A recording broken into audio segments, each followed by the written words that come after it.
Hello and welcome to Everyday Eternal number 144, your favorite, most deceptively named bi-weekly legacy podcast.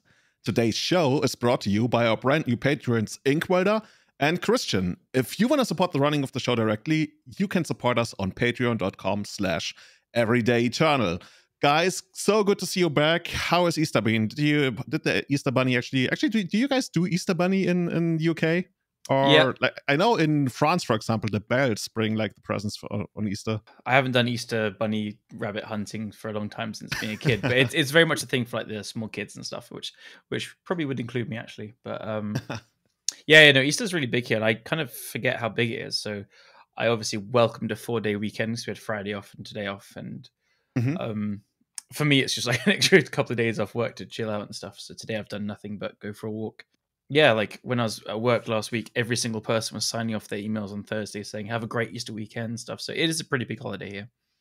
Yeah. Oh, okay. I was just wondering because I think some countries actually don't do that bunny thing. They would look at you funny when you tell them, hey, we got that bunny, like shitting up ton of presents into the pre-made for kids, it's really just an excuse to get more chocolate. But in all the shops, there's like loads of chocolate eggs everywhere and stuff. Right. Awesome. Right. See, like I had like the exact opposite. Like, I also celebrated Easter, like, you know, as far as it goes in terms of like celebrating, because there was really not a lot to celebrate on my. Well, Jesus died and came back or something. I don't know. He comes back later, right? I have no idea. I think he dies on Friday. He did. This is where they unbanned Oko. Oko was Jesus. Right. We celebrate the death of Jesus. That sounds like something Callum would do. Well, like, you know, that's like something I haven't done in like 8 years, and like the whole time I was in Japan, because Easter is not a thing in Japan. And like now I think I realize like why that is, because like it doesn't get advertised at all. And because at the same time there's also the Hanami season, like the cherry blossom season in Japan, and that is tier 1. Like everyone has to go. Everyone has to go get drunk in the park. So everyone is already in the park, right? So it's like why do you need another reason to go to the park and go search eggs? You know? So culturally, what is the tier 1 or tier 0 of festivities in Japan? Oh wow, like Hanami is pretty much up there. I think second is probably like New Year, where everyone goes like shrines at midnight and eats soba for whatever reason.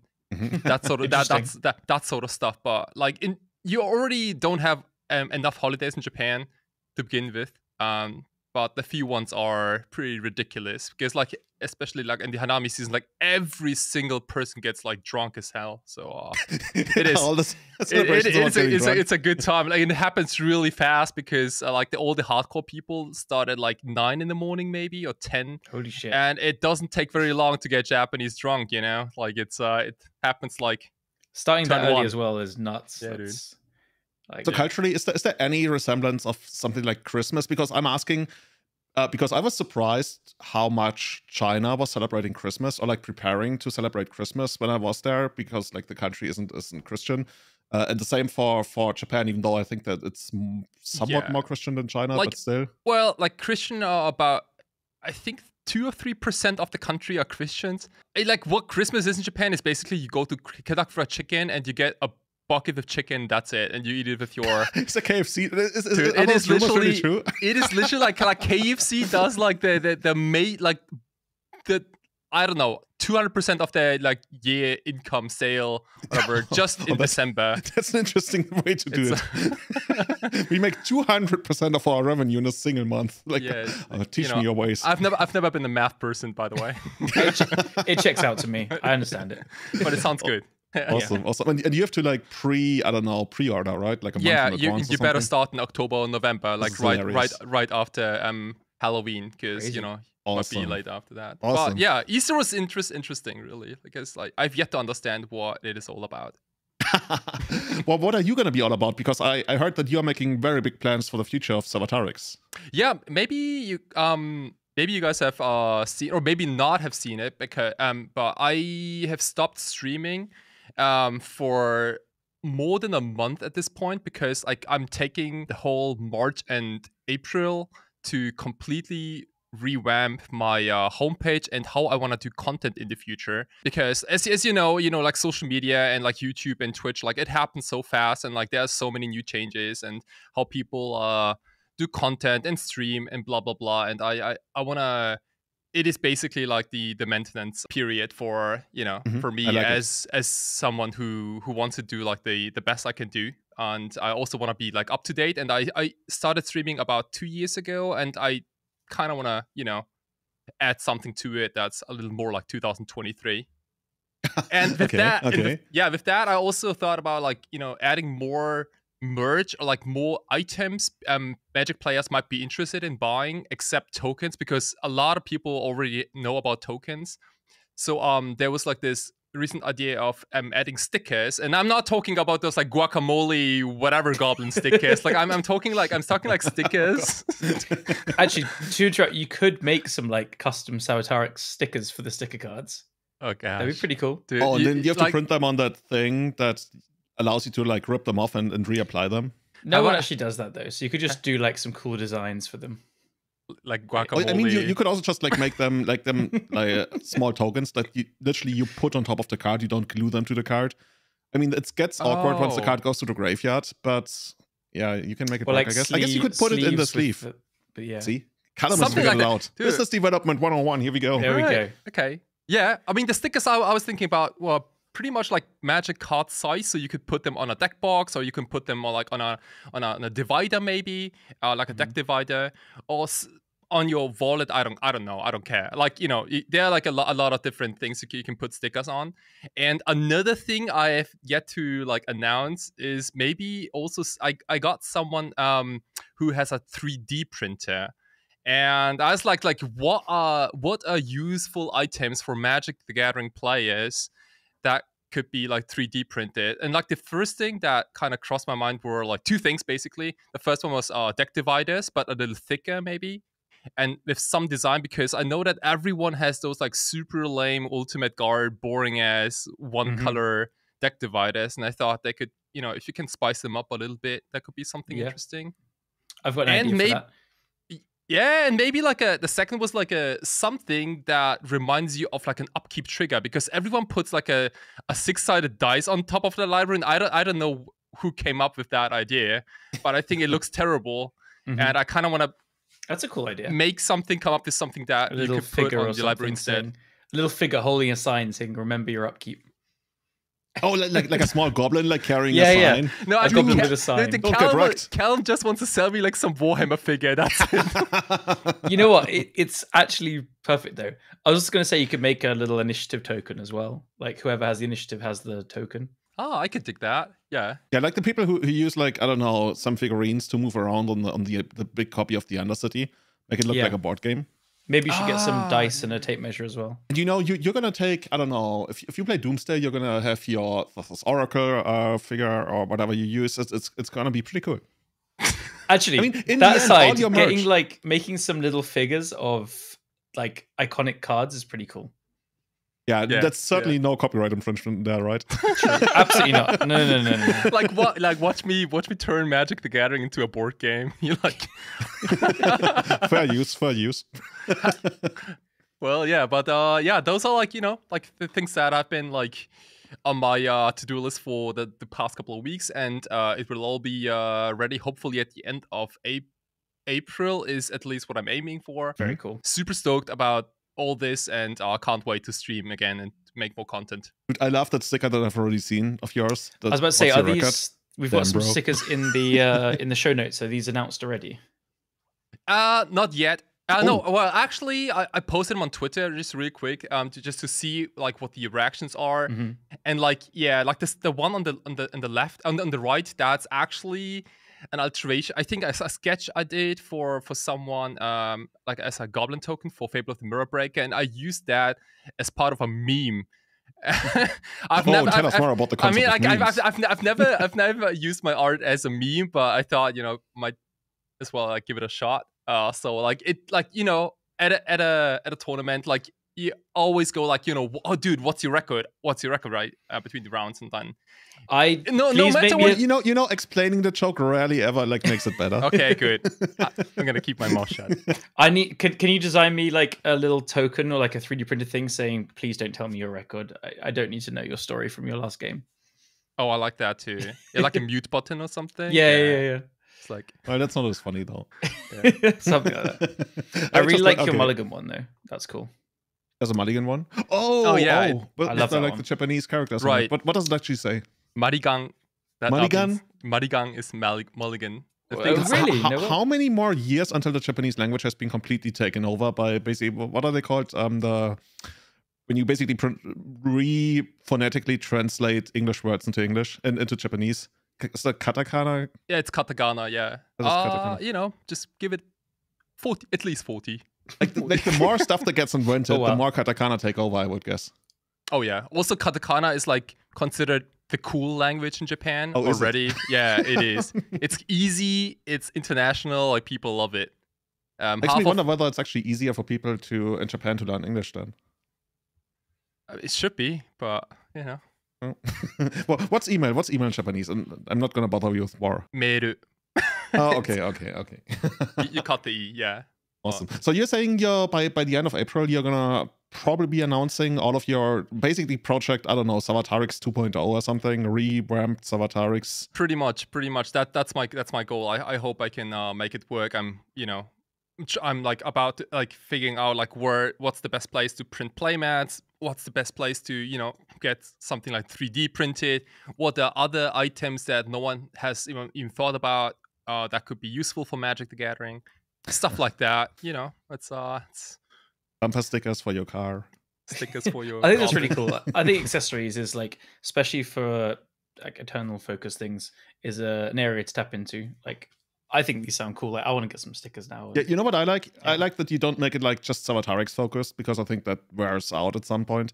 But if you have some other content, right, like your meme stickers or whatever you use, or something that actually has an application, I think that's gonna be a lot more interesting than just your brand, right? Unless your brand gets so awesome and so big that people like it goes beyond your personality. It's just like the Savatarix lifestyle. Yeah, I want to associate with that. Okay, yeah. What would Savatarix do?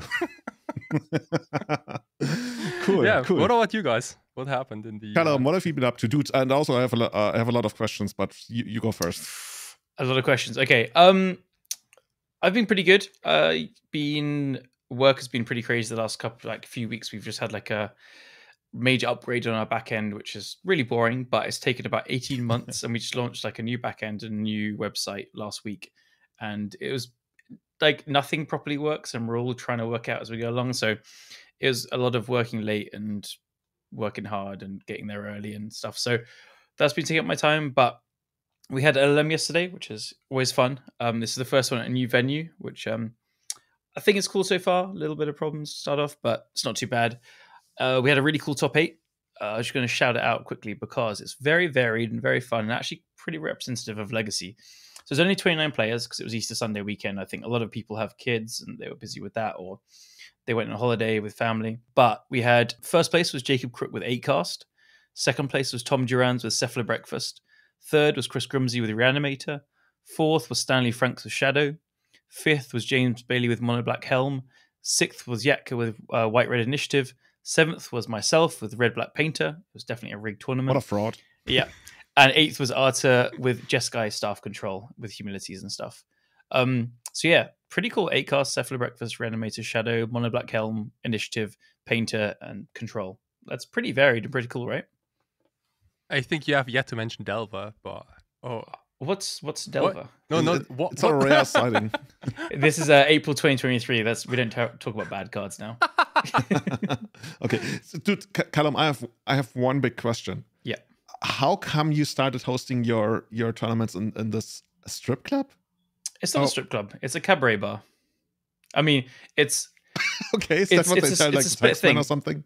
It's a cabaret bar with like shows upstairs, and then the downstairs is a working men's club, which are like for working men people, for just like locals basically. So it's just a bar downstairs. I literally googled it because it's called the Working Men's Club. Yep. Which I know what it looks like when you Google it, and it's a very common thing. Like upstairs is just a different venue. We're in the downstairs. And what happens upstairs? Nobody talks about. I haven't been there yet. That's on Fridays and Saturdays. Okay. But, I literally googled it. Like I got suspicious because it was called Working Men's Club. By the way, there's women allowed as well, I guess. Yeah. Okay, maybe that's the most normal thing ever to exist in the UK. Just like to me, as an outsider, it sounds so weird. Quite normal. It's just a cabaret and club night place. Okay. I looked it up and it had like this. But the only thing missing was like a stripper pole. And it's not a strip club. It's just a cabaret neon lighted heart on the stage, and I was like, oh, okay, interesting venue, man.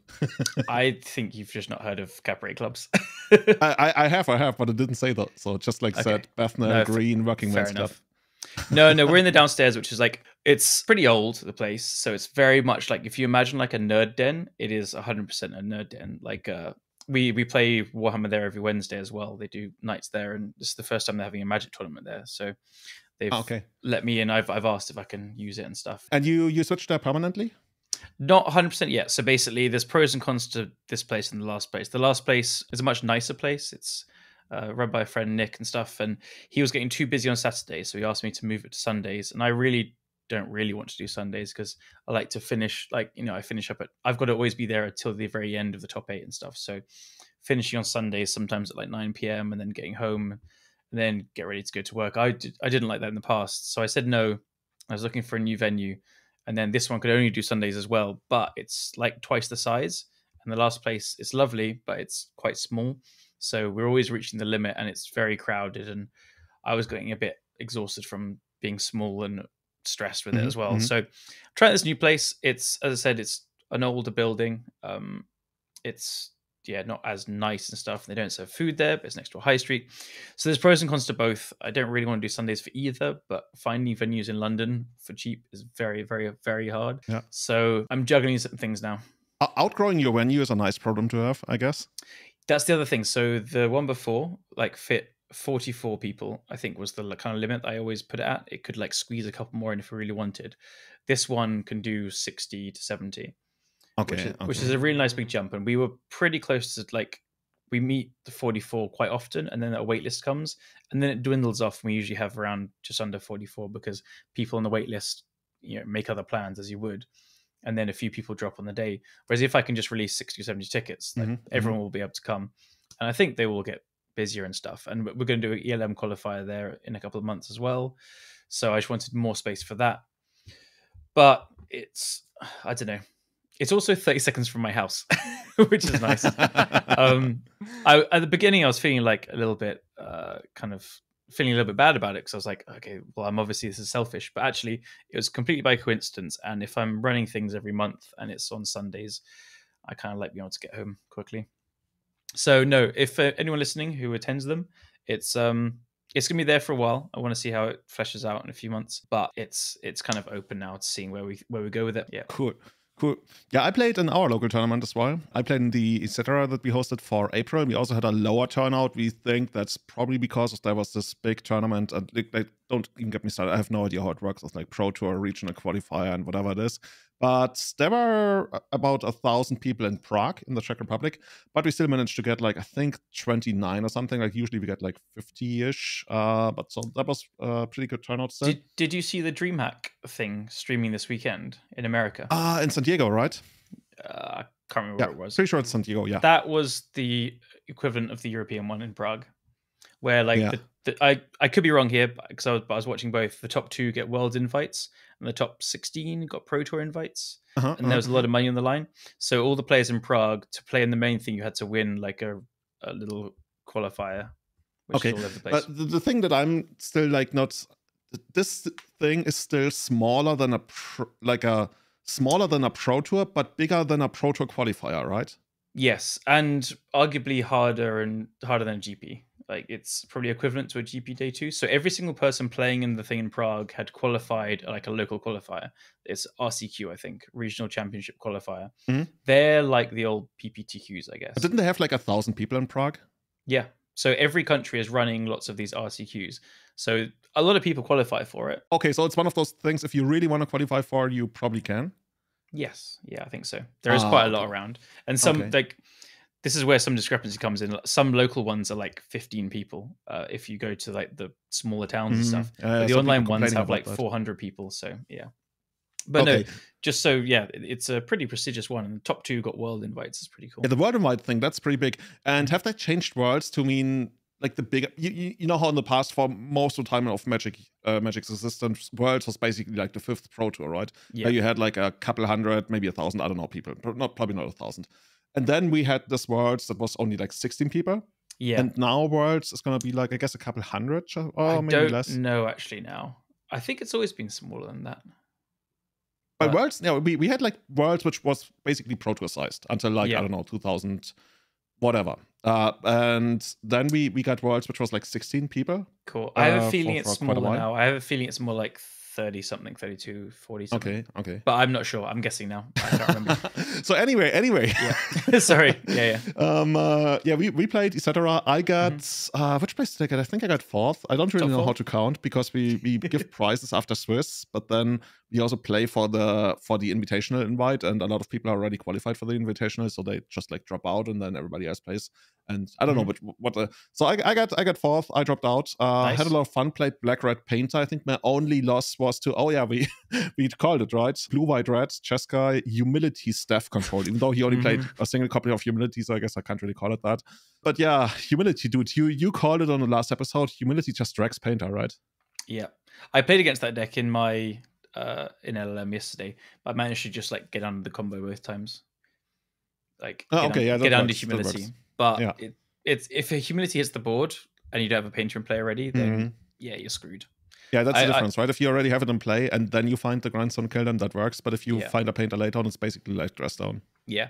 I've even said like in the Discord today, I was like, maybe we play Feed the Swarm, which sucks. But is that the black enchantment remover spell? That's like the only black enchantment remover spell.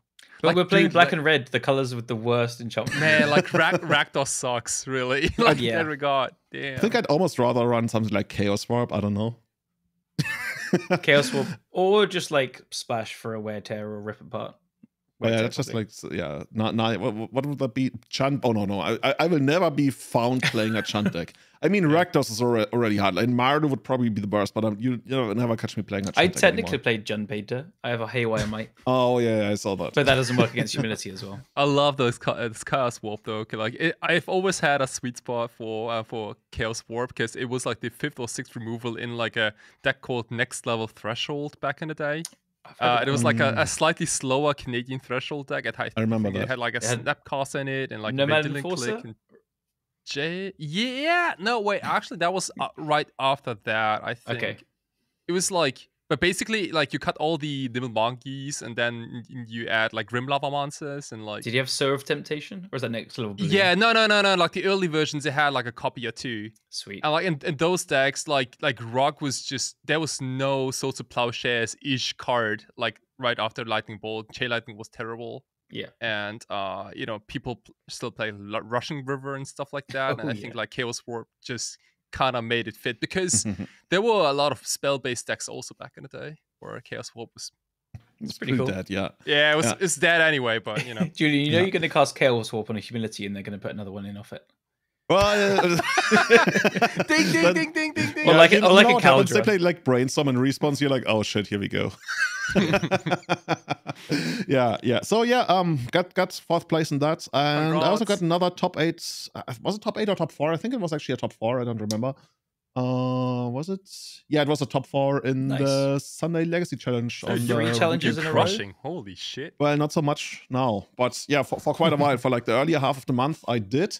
I did really well with Painter, like basically top 8ing everything I entered. But I guess it's easier if you enter 29 people tournament. But yeah, also challenges. But this weekend I got crushed. I think like I've never been crushed before when I played both challenges in the weekend because I entered both challenges and I ended up dropping both challenges. And I'm not sure that has actually ever happened to me. Where I'm usually the kind of guy I play it out because, you know, if you do reasonably well, you still get your entry back, which when you think about is 300 tickets. Yeah, I wish. 300 player points, which is like, I don't know, $25 or something. And you feel like, okay, well, I mean, I got the experience and maybe I got better and everything and I got my money back. No, I literally burned 600 player points, which is like, whoa, dude. And it wasn't even close. Like I got crushed left and right, completely destroyed. to add to that, I usually like, I don't know, I've been super deep into Warcraft 3 again. Like I'm watching so much Warcraft 3, it's not even funny anymore. Like it's probably an addiction actually. So I was playing like all these tournaments, like watching Warcraft 3 on the side and making stupidest mistakes. But I mean, yeah, part of that was also I just like didn't play well. Even giants bleed. I went 1-2 drop like last Sunday, and I could have obviously played on. I just felt like I was playing badly. I was watching something was going on. Good. I was watching something, and I made like 3 or 4 misplays to just lose the first 2 rounds. And I was like, I'm playing so bad. I'm so distracted. I'm just gonna cut it off there.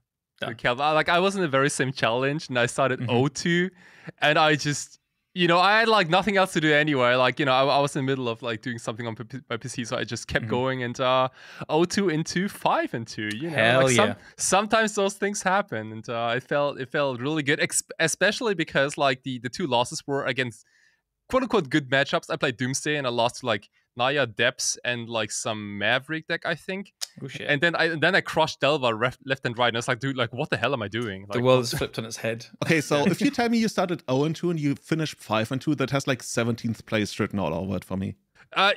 Yeah, something like I was in the top 32, I think. Yeah, I was gonna say like right outside top 16. I barely didn't make it to the top 16. Like I had like the worst tiebreakers possible, but cool, damn. Awesome, cool. Yeah, so that was it from our side. What we are going to talk about today is our Legacy 3x3, which I guess, at least for Callum and me, we're going to get to Kai in a moment. Kai didn't really understand the challenge, but we'll make it work.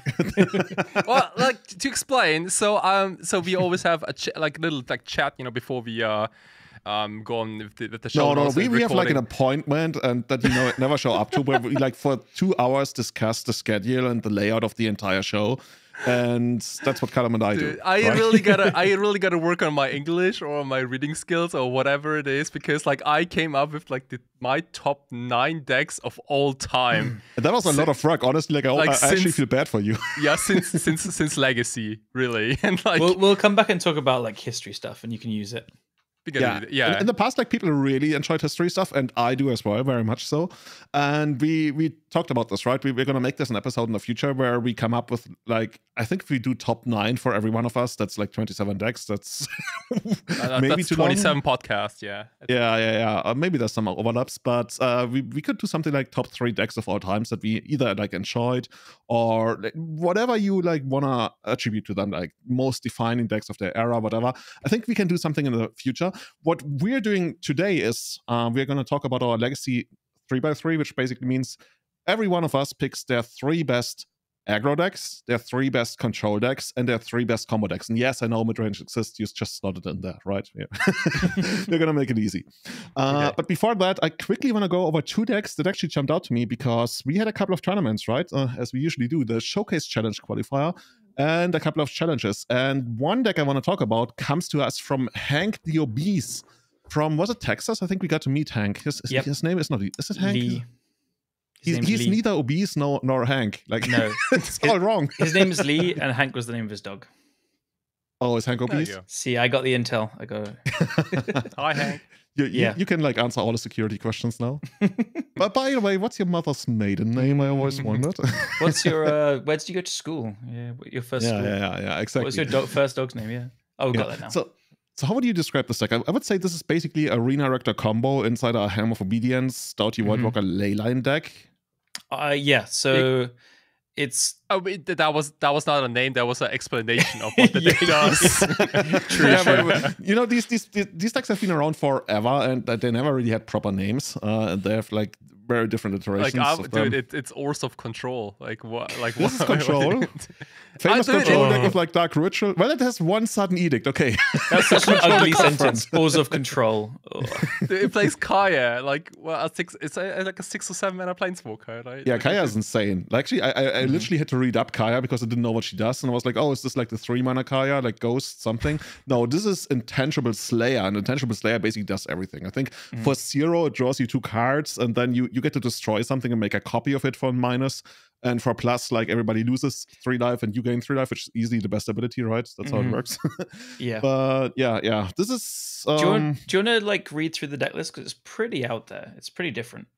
Yeah. I guess we can do that. We have 3 copies of Helm of Obedience, 4 Arena Rector, 2 Opposition Agent, 4 Doughty Voidwalker, 4 Grief, 4 Leyline of the Void, 4 Dark Ritual, a single copy of Sudden Edict, then a pretty straight up mana base that has 2 Phyrexian Tower and 2 Cavern of Souls, 1 Ugin, the Spirit Dragon, 3 Karn, the Great Creator, 1 Kaya, Intangible Slayer, 4 copies of Cable Therapy, and 3 copies of Reanimate. Oh, Reanimate is a spicy one as well, I guess.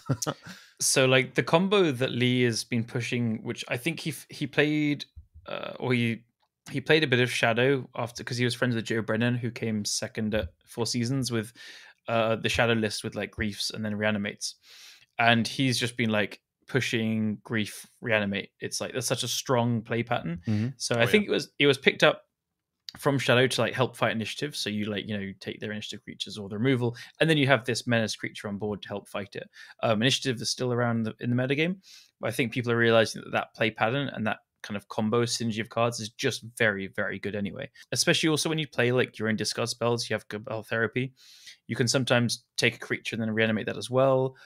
Reanimate is just showing to be a pretty solid card, and it was like almost there. You could almost play it in some decks, but now having this Grief synergy is really strong. So he's been pushing that, and I cannot say it later now, but this was on my short list of like best combo decks in the format. I think was it? I think it's very. It's kind of funny good. how it still doesn't have a name, but it's already there. Yeah. Like Rector Scam. Rector Scam? Yeah, something like that. There's a modern deck that's kind of similar to this. Yeah. What I like about like those reanimates is that like not only is it busted with Grief, it also goes kind of well with Doughty Voidwalker, I think, because like you can like kind of rebuy stuff. And I'm not a Doughty Voidwalker expert, but I believe the cards keep those void counters on them. You mean if Voidwalker dies and then comes back? Yeah. I believe so. You can use future Voidwalkers to cast spells exiled with initial Voidwalkers. Yeah, that's pretty awesome. That's pretty awesome. Yeah. I guess it's also another way to get back Arena Rector, and then you can sacrifice it straight away to Cable Therapy without them being able to sort of like if Kaya is not enough, you can also get Eugene in addition. I've played against this a couple of times, and they get Ugin usually. It's pretty powerful if you get it into play. This deck is also abusing the best card in the format, Ancient Tomb. Which is another sign of strength. Yeah, like this has Dark Ritual Ancient Tomb.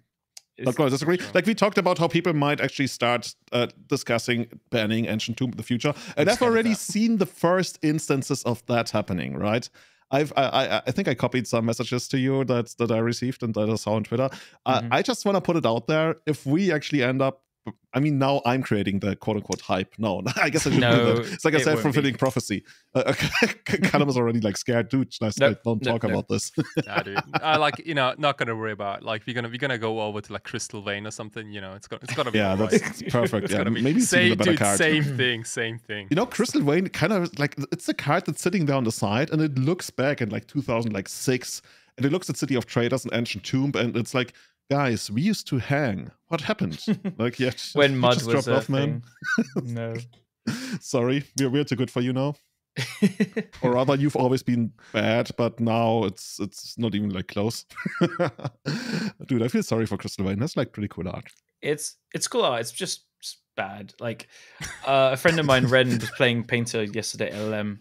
And I saw them casting stuff off it, and then like have to sack it to play a Fable turn 2 rather than be a city, because they don't have cities. And I was like, oh, that's so much worse. You don't. I mean, they eventually have to sack it anyway. Like, what's the difference? Yeah, but it adds 2 mana rather than 4 or 6. Like, yeah. It's one of my favorite patterns. I think this card legitimately sucks. Okay. Yeah. One of my favorite patterns when I feel like a bad opening that's somewhat reliant on City of Traders, I like going turn 1 Fable. They count it, and then you can still go turn 2 second Fable with the city into Mountain, which I mean, it's not one of the best openings we have, but it still like puts so much pressure on the opponent. That still added like twice as much mana as the Crystal Vein. Yeah, but Crystal Vein is like, but I go like long. It's like, okay, whatever, dude. Sometimes going long is too long. Anyway. Cool. Back to this deck that doesn't go long because it's scamming. I think it's good, and I think people should try it. Like, it's like Dark Ritual and Ancient Tomb are insanely busted cards, and then you're playing these new good payoffs. Like the Leyline Helm combo started to pick up in this mono black combo deck, and it's just a different variation of that. And I don't know, Arena Rector is proven to be pretty good. Like, it's not a meme. It's strong. Like Kaya also seems pretty castable. Like at some point, I think. Like, you know, maybe on turn. I don't know. Before you flutter completely. Like, well, isn't Kaya like insanely much mana, dude? I'm not so sure about that. But like, 7, if you're it's just 7. But you have tombs and tombs, rituals and stuff. Yeah, but you can only like use like 3 colorless mana for Kaya. I mean, she has like the most insane mana requirements. I'm actually gonna look her up. It's white, black, 3. Yeah. Yeah, come on. How often are we It's casting possible. this? It's possible. That's all Kai's saying. Of course. I mean, we're also. I think we are more likely to cast Ugin than we will cast Kaya. I mean, that's why we have 3 scrublands. Like every time I see multiple scrublands, you know, it kind of makes me happy because I think a lot of people have scrublands at home. I was gonna say, like, are you trying to sell some scrublands right now, or what's going on? Dude, I literally scrubs for sale. I only own like 1 scrubland. I'm so happy every time I can like finally use it because I think like scrubland legitimately sucks. I remember like a year ago or something on stream, you had this challenge where you were like, oh, if I 5-0 with this Doomsday Decklist, then I have to buy a foreign black bordered scrubland. Is that one? That was a Esper Doomsday deck. I think it's scammed by Max. Yeah. Oh man.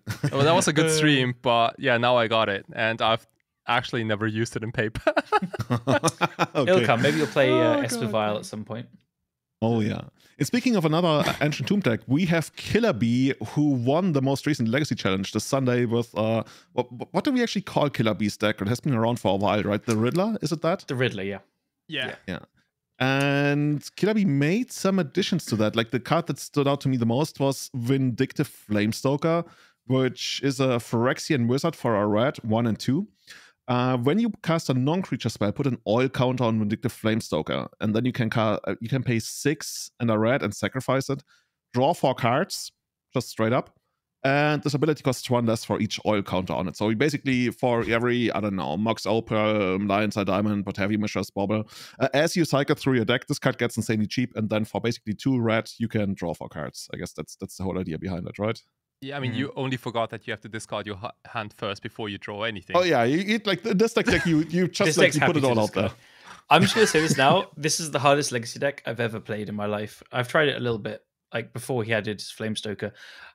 Killabee is, if you're listening, dude, you're nuts. Like, he wins so much with this deck, and this is his first challenge win, but he's come second quite a lot. And he seems like he's the only person that can do it. Like, look at these 1-ofs and 2-ofs. Like, it's mental. Dude. The 1-of Mycosynth Gardens, a sideboard Surge Node, Slaughter Packs, a Haywire Might, an Oxyvagonus in the main deck. It's he's played it so much, it all makes sense to him. I've tried it, and genuinely, this deck is so hard. Like, sometimes you get the herp derp like Echo with containment constructs, but playing against hate with this deck is so tough. And I don't know, he's beaten my hate a bunch of times. It's it's too hard for me. So what are we actually doing with Surge Node? Because I looked it up because I thought maybe it's a different card. No, but it's the 1 mana artifact that allows you to put charge counter on target artifacts. What are we doing with that? Bear with me, let's have a look. Because I was like, am I misremembering what the card does or something? Yeah, I mean, what people did in Modern was at least to put it on like Everflowing Chalice and like other to get mana rocks, you know, to net more mana. I just worked it out. Can you guys work it out? Wait, okay, give me a second. It's not related to Urza Saga, right? Or can you like? No, I mean, is there a way where you go like Mycosynth Gardens, copy your Urza Saga, and put counters on it or something, and then it stays around forever? I don't know. Probably no. Like, I'm only coming up with like total bullshit here. Okay, I've just worked it out. I think, and I just need to check a card. So I think it's his way. You can find it off Saga, and then you can put a charge counter on Chalice of the Void. and like, because Chalice of the Void on 0 is so good against you. Yeah. And then you put it on. Oh my god, this is Throne of Geth or whatever it's called all along again. But you can get it with. Wait. This is amazing. Where the hell do you guys see Chalice of the Void? No, on opponent's. No, for the opponent's Chalice of the Void. Oh like, gosh! Oh gosh! Oh. Killabee is blowing our minds while we're like live on air. Oh gosh! I mean, Killabee has been doing that to me as well. I remember losing to Killabee when he got Grindstone. He's got a one of sideboard Grindstone just to get literally does nothing other than like killing paint out of nowhere. I guess you could mill yourself to find extra copies of Echo of Eons, but like 99.9% is just like randomly killing. Right. I just need to read out his sideboard because it's just wild and it's so beautifully weird. 1 Grindstone, 1 Cabal Therapy, 1 Defense Grid, 1 Empty the Warrens, 1 Silence, 4 Lay Down of the Void, 1 Tormod Script, 1 Chain of Vapor, 1 Surge Node, 2 Slaughter Pact, and 1 Haywire Might. Just like the one of Cabal Therapy, you know, don't get that. It is so janky. Holy shit. But I saw him stream against Arkan, and the Therapy, he hit triple Source of Plowshares, then went off with same construct. You know, Kai, you're planning the future of Savatarix. I think you should have some kind of quiz show live on air or something where you show, like, you have contestants, right? And you show them a sideboard and they have to guess which deck it belongs to, which deck archetype. Because if you show somebody this sideboard, first of all, they're going to say, okay, this is the worst Karn wish board I've ever seen. And then they look through the rest and they have no idea what's going on. Yeah, because that's how I feel. That's not even the Karn. Like, I would probably, like, if I display this sideboard, it would probably give me like an error message or something, you know? Like, this is... Are you sure, Mr. Zotarix? This is insane. Okay. Like, what is that? Yeah, that's one of Cabal Therapy, and I think there's no way to check your opponent's hand either. There's also like a one of Silence. Like, what the hell is that? You know what I like? I almost like the idea of just like having Cabal Therapy in there because the deck usually can go through the entire deck once it goes off. And so every one of you put in there is going to be a way to eventually, you know, I don't know, you hit their Mind Bear Trap or something. Oh, dude, it's technically a 4-off, dude. That's like Giga Brain. Like the, you know, like the sideboard, it feels more like a 60-card sideboard because like you're going to draw all your cards anyway. There's all the stuff either can be found of Saga or is something that you want to find in the very late game when you cycle through your entire deck and you want to disable that one thing they could have and then you just kill them. Mm-hmm. You can Entomb for the Therapy as well. I mean, I'll do the next one. You know, like when I see a sideboard like this, like from the other side of the table, like it must be so ridiculously hard to sideboard against this deck if you like don't know how they're gonna fight against you in post sideboard games. Yeah, that's when you randomly get killed by Grindstone when you pass with Painter. And actually, I didn't even get killed by Grindstone one game. I literally had to blast my own Painter. You gotta do what you gotta do. Yeah. I mean, yeah. In the future, you'll blast their Saga, I guess. Yeah, if I knew. I literally could have done that and I didn't. And looking back, I keep saying this, but when you make mistakes in Magic Online, it's so great because you don't make them again. I mean, also it's the same when you do it in paper, but historically, like the big paper events mattered more. But now, when you think about it, like the amount of money I guess you can earn is over the entire year. Thinking about every weekend is actually bigger on Magic Online. But anyway, yeah. If anyone's a fan of LED, like and doing really broken things with LED, this deck may just be the best LED deck in the format. Whoa, best LED deck, maybe even best Ancient Tomb deck. No, okay, let's approach it from this side. How do we hate this shit other than Nilrod? Collector Oof. Oh, okay. I mean, dude, technically correct. Okay, you got me. Narset and Hullbreacher are very good against it because they're trying to echo I guess. a lot. It stops the Riddlesmith and Echo. Yeah. Okay. We if it needs to be fought at some point in the distant future, we will have at least the technology to do that. It's worth noting, like the creatures are better. Like Narset is good, but it's much weaker because the constructs from Sagas can attack it, and you do have like Riddlesmiths and constructs to play in attack as well. It's so many matches I actually lost to that deck were literally just Saga beatdown. Their constructs I had like everything I needed, like protection, thorns, what have you, and they would just like go Saga, hit you for 7, hit you for 7. It's absolutely legit. Like their deck is 27 artifacts. So yeah, their constructs are really big. You know, I might actually need to redo my Legacy 3x3. But no, I got it here. No, should we move into that? Yeah, both these decks are very good. And again, like if you want to kill your brain, try playing some Killabee Riddler. Yeah. I mean, awesome. Like, if you put like those two decks, like the Scrubland, Helm of Obedience Kaya deck, and this Riddlesmith deck to the test, like, you know, 1 versus 1, like who would win? My money's on Riddler. It's just faster. I can kill 10 Yeah, more. yeah, definitely. You know what I would love to do? I would love to take these deck lists and travel back in time like 17 years and go to people and be like, hey, this is what we're going to be doing in Legacy in the future. I mean, the Arena Rector deck at least makes some sense until you see the Planeswalkers and you're like, dude, what the fuck is happening there? And you see like the flip lands. They'll be able to work out, like, because from Academy Rector, they'll be like, oh, okay, so Arena Rector is just a newer one. But the Riddler is That nuts. is just complicated. Yeah. Like, go to like anyone who played with like Rock's Warmonk and go like, this is the future. Like, oh, I can block Riddlesmith. Yeah, sure. You can. Cool. So yeah, for anybody who doesn't know, basically a 3x3 is you pick 9 things and you just arrange them in some kind of order. Sometimes people do it by like favorite, whatever. Our categories are going to be first, second, and third. Inside best aggro, best control, and best combo. And I'm going to start out on the best aggro deck of the format, guys. And as a disclaimer, the other, like Kai and Callum, they don't know what I picked, and neither of us actually knows what the other picked. And Kai hasn't even picked something yet because he didn't understand the assignment. Sorry. Maybe we're going to hire some assistant for Kai. Is your girlfriend looking for a job or something? It's like, okay. Anyway, so the best aggro deck in the format that I have picked right now, actually, should we go 3, 2, 1? Actually, let's start from the bottom. It sounds better.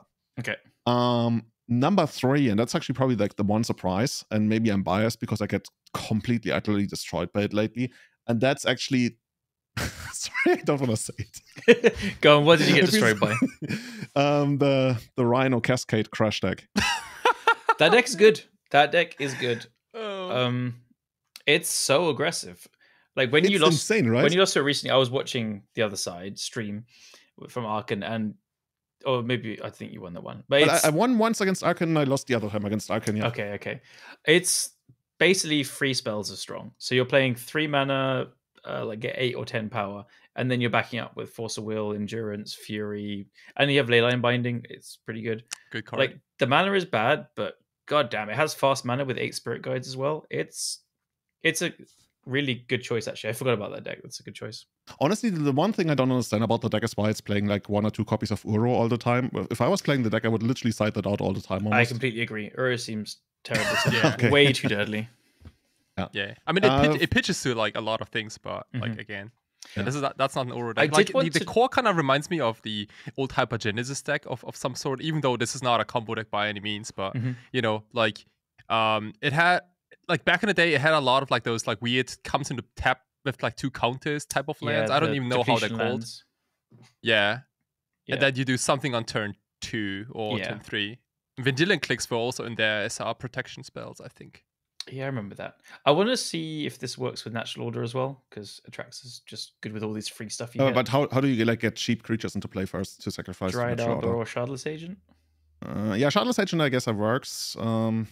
The other thing I'm not too big of like what I like about this deck, what I really really like is it's like Kai mentioned it. You take the original idea, the shell, the strategy of Hypergenesis, and then you shave off a lot of the ceiling, and then you add that on the bottom as well, I guess, floor for the deck, because all of a sudden like you're much more compressed, like your highs are not going to be as high, but what it still produces is that the trample, right? The 8-power trample on like something like turn 2, that's still good enough.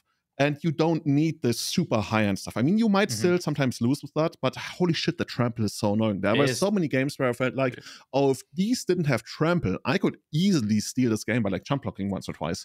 But the trample gets you so hard. And then there's like stuff, Brazen Borrower, for example. If they Brazen Borrow your blocker and you feel like, oh, I'm gonna get to my turn, the trample is gonna wreck you, and it's like fucking shit. It's a proper like aggro tempo deck. It's like haven't we all lost like 1 million games to like a mid-combat violent outburst to make those rhinos like 5 like you make your homework, right? Like you do your math, like I got this. I'm gonna be at 1 or 2 life. It's gonna be alright, and I can untap and win. And then they got this stupid pump spell, like because for some reason that violent outburst actually has some text sometimes.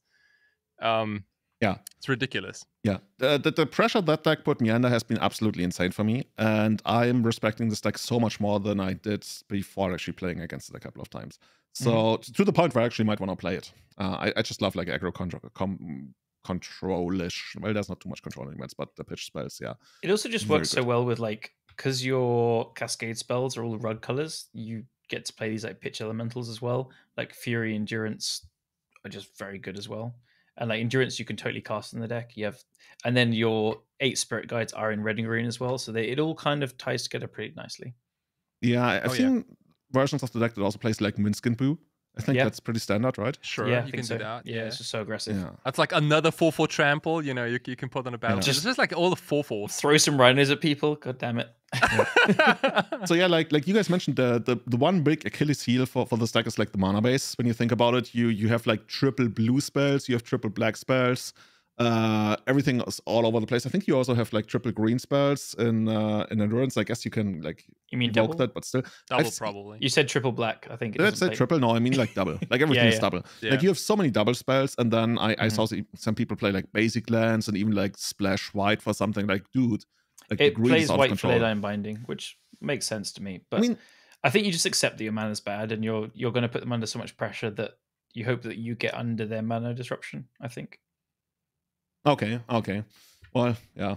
My impression has been the times when I managed to beat the deck, that was usually when they weren't able to cast like Brotherhood Sand or whatever they have, and that's just like the end of them. So yeah, that's my third place deck. Second place deck, I want to say White-Red Initiative has actually won the initiative wars, and it's better than Red-Green Initiative. Very much so. I've been very much crushed by the deck over the last week or two, to the point where I picked it up and played it myself, got a 5-0 and a couple of like 4-1s, 3-2s and stuff. I've been pretty impressed with the deck. I don't know how to actually properly build it, whether you want to go a little more into red by having like Fable and that kind of stuff, or whether you only want the Case of Chaos Adventurer and everything else is like pure white. I literally don't know, but both versions I've seen in action, and they have been really good. I think without Fable and what you just said, with just splashing for Spirit Guide and Caves Adventurer, I think, because I think the most important card in the deck is Cavern, essentially, and then you build around that, and Fable just doesn't work when you're supporting Cavern very well. Yeah, I played the version with Fable for a little bit, and it felt awkward at times. Like the big upside was that you had a turn 1 play more often in having like the 3-drop. That's like pretty good on the first turn. But on the other hand, like I want to say like more than half of my losses were due to the mana just not working out. Yeah, I can see that, definitely. Yeah. But yeah, good choice. The deck is great. Awesome. I think there was 2 or 3 in the challenge top 8 yesterday. What? Okay. There was 1. I only saw the deck that what's his name, like Psychotalk_ posted. Yeah. And I copied that list with the Fables. And I think Matt Brown also did really well with a version that was a lot lighter on the red splash. Yesterday as well.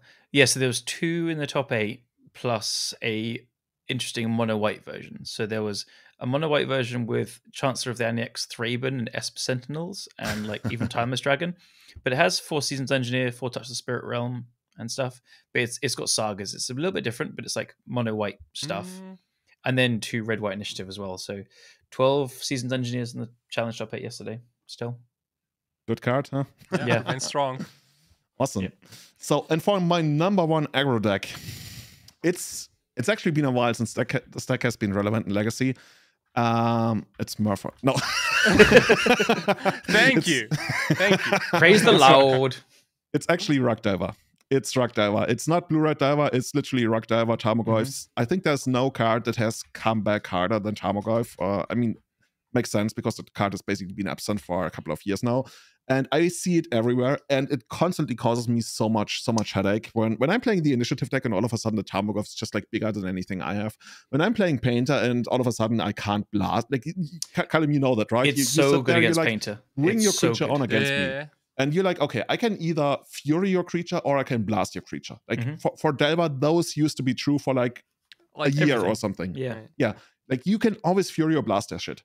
All of a sudden, I'm sitting here like, oh, if I tag my Fable token into it, and then I like, I don't know, lightning bolt it, hopefully, and like, ugh. I remember you said like the very same thing about Tombstalker, like the last episode. You know? Yeah, but the meta's not ready for Tombstalker yet, except for like that sinkhole deck that Callum posted. Oh. What a monster, by the way. So Pete, Power22 has sent me some screenshots of opponents with no boards so far, quite a few times. Thank you, I hate it.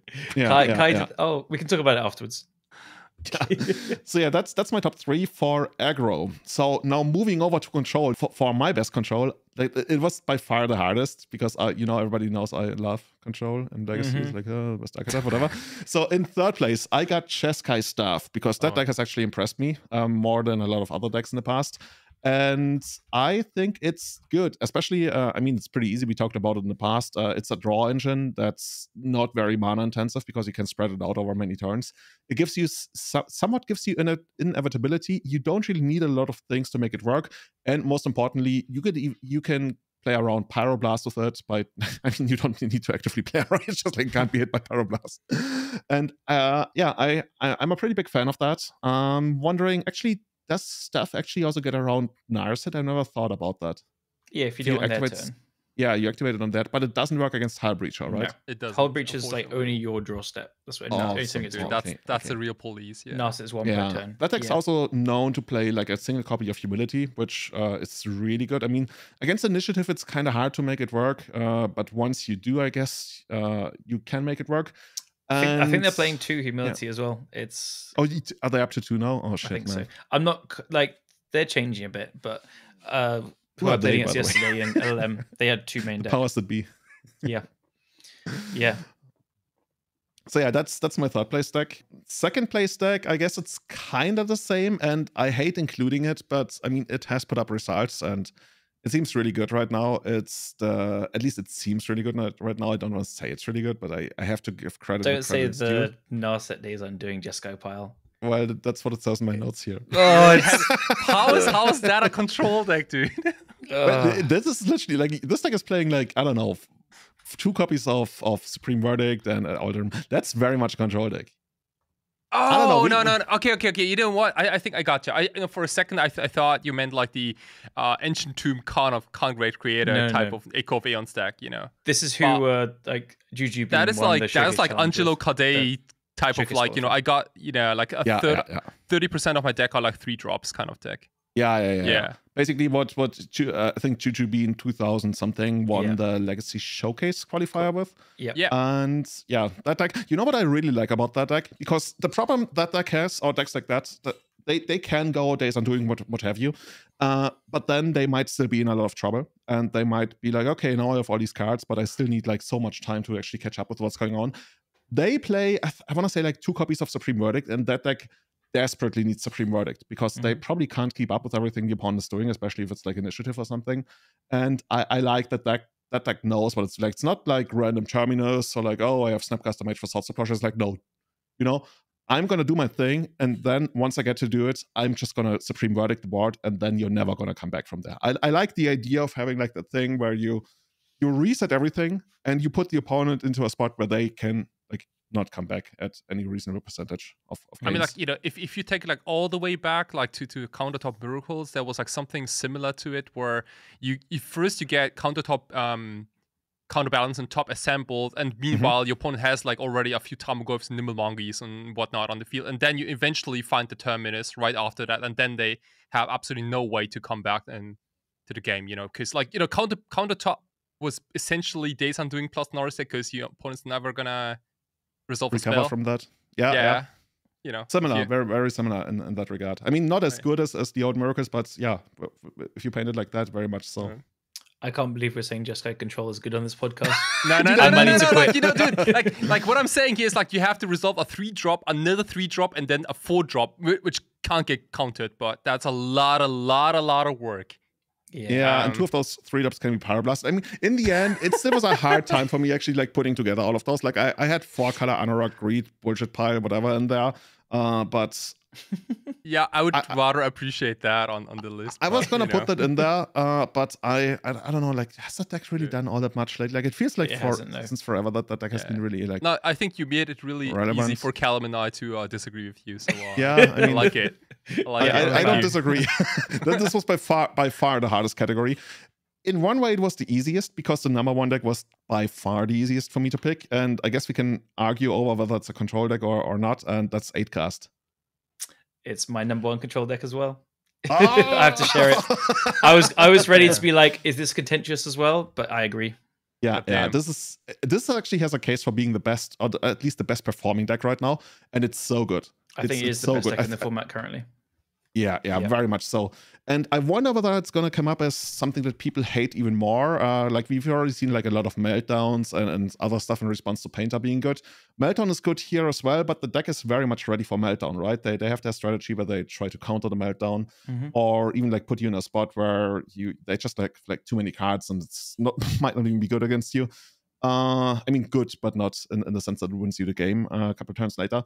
So I'm very much on the side that this is not only the best control deck, but probably the best deck in the format. And you can't even argue against the results, right? No. And it's not like, oh, this is some local metagame where somebody has never heard of 8cast. I mean, I guess it exists. This is a deck, it continuously puts people in the top 8s of tournaments, makes them win so much. And okay. What's your stance on, should it be 8cast or Painter 8cast? Oh, definitely 8cast. Yeah, like straight regular. 8cast? Yeah, like regular, like no fancy comboing and stuff. And by the way, like, you know, like speaking of 8cast, there's like this hot sauce again from Japan. Like, I think this is like a deck. I saw an 8cast list this morning. I've never seen like there was like a card that I've never seen an 8cast deck, and it makes so much sense to me. That is like, it is basically Simic 8cast. There are 2 copies of Boseiju in combination with 2 copies of Otawara in this 8cast list. This is like it was a winning deck list from Osaka. Shinohara again. I've met this guy like a couple of times in Tokyo already, but he has been a crazy good 8cast player, and he added 2 copies of Boseiju to his mono blue 8cast deck. So what's the idea? You get rid of... I mean, don't tell me Nilrod. Nobody plays Nilrod. I mean, there's also because before I finish it off, there's also another green, actually green spell in the sideboard. That's a single life from the loam. Okay, somebody's going deep. Yeah, this is like Japanese deck building. I'm loving it. Dude, I love it so much. Like life from the loam, like buying back like Otawara and Boseiju and Ursa Saga.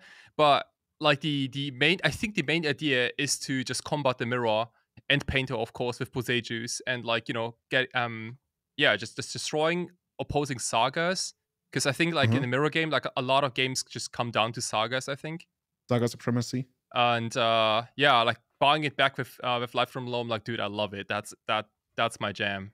That's my jam right there. Like, that's it also cool idea. like Loam also has a lot of synergy with Emery, I think, and you can also like Loam a lot of like weird artifacts in your graveyard. You know, just buy them back. Stuff so basically you're saying you're not loaming back random lands to make your mana base better, because that's not really going to work all the way against Wasteland, but you're saying you're literally loaming back spells.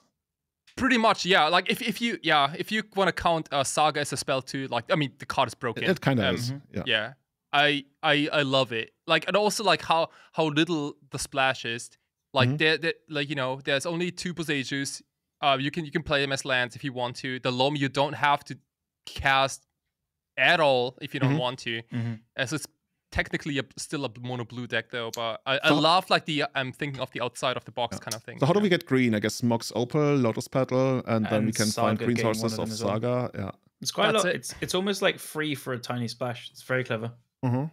Yeah, love it. Also, like the one, if you play one Boseiju, I was gonna wait for you the other one. Yeah. Oh yeah, that's why I got 2. Technically, you could also like play it, tap it for mana, and well, how do you get into the graveyard? Oh no, you have to pay for Loam to get it back, so it doesn't matter. Okay, never mind. I mean, Emery kind of helps find green as well. Like she can, like you play her and then she gets back a Mox Opal or a Lotus Petal. In a way. Right. Okay. So I guess it's working out, dude. I want to see that. That's deck cool. list. Yeah. When you first said it, some... I was like, I don't like the sound of that. And then now it's making more and more sense. I'm gonna put a note here that we put the deck list into the show notes. Japanese splash deck list. Cool. Awesome. I just posted it. Wait, hold on. There you go. But yeah, but people can't see it. I'm gonna put it in the show notes. Okay, that's fine. Cool. 8cast. Yeah, such a good deck. Seriously, holy shit. Did you? So you sent us a tweet from Ali earlier with win rates and stuff in the winners metagame. I think it's like 61% win rate. What? Are you fucking kidding me? Yeah. I dropped it into our preparation chat, and then I didn't have enough time to properly go through it before I crafted show notes. Yeah, I'm pretty sure. Let me just pull it up quickly. So, good thing somebody reads the stuff that I share. So, Ali, who is Albert Lindblom, amazing lands player. Most people listening probably know him. If not, go and follow him on Twitter. It's at Ali_on_. @Top3_MTGO, and he's created this like scraping tool for all the data that the legacy data project gets. And he then does these semi-regularly posts about the winners metagame, which means over 5% meta share, and then he posts the win rates. So 8cast is a 6.8 meta share, and it's got a 62.1 non-mirror win rate currently. It's pretty good. Okay, I guess the gut feeling is right then. Yeah. Play that deck or hate that deck. But actually, I lost in the semifinals to that deck in the challenge. I top 8'd. Mm-hmm. People always tell me, oh, the matchup is so good for painters. Like, yeah, well, it doesn't matter when you... Yeah, but okay, you do lose sometimes. Salt in the wound. Yeah. Well, no, I've lost it recently. I've lost it twice recently, and the play pattern both times was Pivot the Needle on Goblin Welder, and it kind of just shut down all my actions. So I'm online. I hate to do it, but I'm going to start playing 2 Braids. I hate that card so much. It's really time. Like, where's fire when you need it? We need some power creep for red artifact removal. Well, we've got Defiler in paper, then it's fine. But, oh yeah, see, yeah, that's like, didn't they say like Q3 hopefully, which means like Q4 to me? Yeah, it's probably next year. Yeah, this is one of the biggest fails. But yeah, well, at least they're gonna eventually fix it, I guess. I'll just quickly run through the rest of the win rates because it's really interesting since we're just about to go into combo. But 8cast 62% win rate. These are all non-mirror win rates. Blue Red Delver has 51.5, Reanimate has 52, Rug Delver has 55.3, Jeskai Control has 49.3, Elves is 54.3, Breakfast is 49.7, Painter is 54.1, D&T is 48.5, and Bandit Control is 45.1. So pretty good spread, but 8cast like way out. Bandit Control is 45. Dude, I've been hating on that deck for so much, and people just like don't believe me. I mean, what even is Bandit Control these days? Yeah, for me, Control now, like, we'll get into it when I say the best Control decks, but I think it's 8cast and then Staff. This holiday thing, yeah. There. Okay. Let me finish off my 3v3 with the combo decks.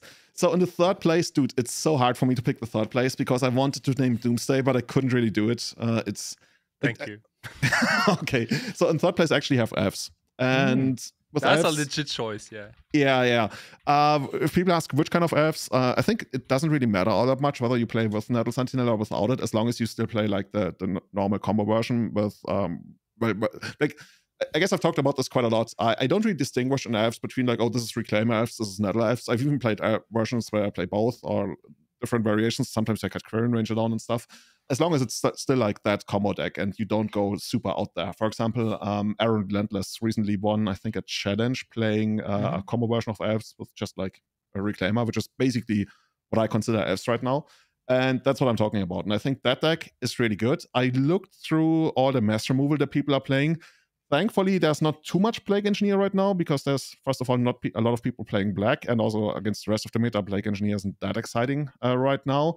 And the other thing to check is the mass removal that Delver plays. And Delver does still play like 1 or sometimes 2 copies of mass removal, so I can't really make an argument for, oh, you're not seeing any kind of mass removal out of Delver. But overall, it's not that big of a deal right now. So there's no submerges and stuff, and there's like no, I feel like very few decks have specific elf side except for Fury. Like Fury is the one big thing that's still keeping elves somewhat down because that card's just like the worst.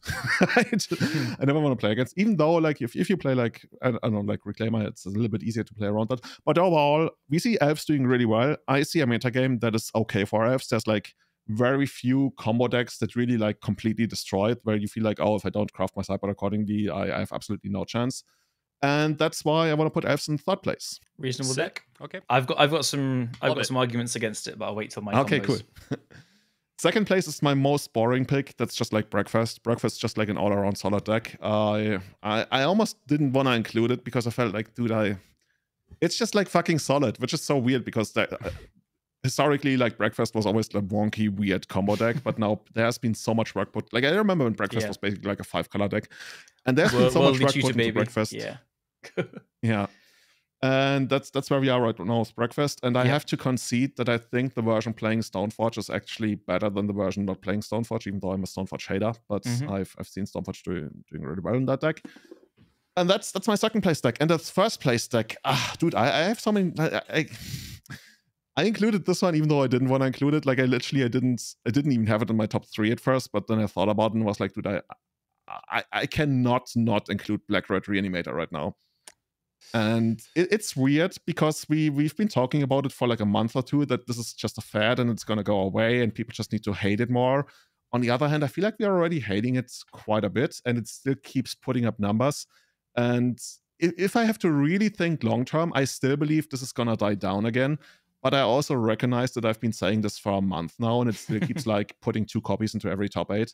So I have to give credit where credit is due, and that's why I put it in first place. It is good. People should be playing 6, 7 graveyard sideboard cards for it online, I think. I'm not even sure, like, Really? is that the way to go? Like, Welcome to vintage. Yeah. I was gonna say, like, this is like vintage numbers.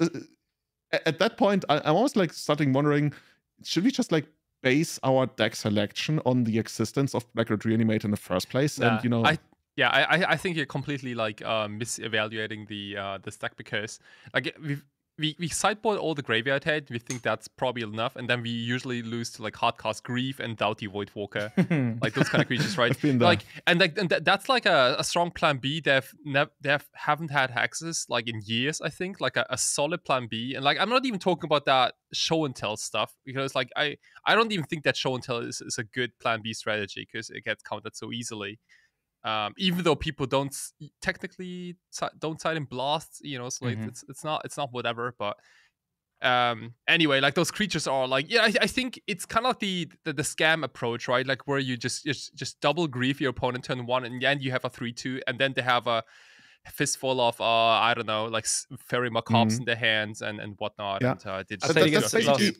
Sorry, go on. It's Julian. basically exactly the same thing why I felt like when I play against Breakfast, I don't want to side in like 6 Graveyard Hate against Breakfast, because you just like lose so many games sitting there with like Surgical and stuff, and they just like beat you. For Cauldron. Yeah, exactly, right? Fairy, and yeah. that's why I'm feeling like I'm not even sure if like Good. adding Like, extra Graveyard Hate is the way to go against. so like Black Red as Reanimator. a Doomsday player, like I started to side in She-Aldreds versus Reanimators, so I can outpower their Griefs and Doughty Voidwalkers. Like I'm not even kidding. That's And then like they that's thought season reanimate it. And you're like, well, it's like as painter, I side out all Furies, even though I know that a way I can lose is like Grief and Doughty Voidwalker, and Fury is awesome because it mops them up. But my way to beat their like main combo plan is also to like have creatures in play like the goblins, and then if they just like, you know, discard a Fury, or I have to invoke a Fury and then they get to reanimate or animate dead, it's brutal. oh gosh. Good. Mm. Welcome to hell. Yeah. So, so what's actually how do we beat this? Like, is this something we have to still figure out? Because I don't have an answer ready right now. I think like the answer is probably that you need hate, you need graveyard hate and counters, but you all this while maintaining a solid, fair game plan, like a game plan that just overpowers Griefs and Doughty Voidwalkers. Well, you're basically saying I should play Tarmogoyf. Like, you know, that's in the back of my head. Honestly, though, I think like No, Scavenging Ooze might be even a little better than that. Oh, okay. Well, the problem is not you don't want creatures that are reliant on the graveyard, because Doughty Voidwalkers enter your graveyard. So, like, I mean, you're still gonna get like a yeah. okay. Well, I think you just. I mean, like, Tarmogoyf is still gonna be big enough.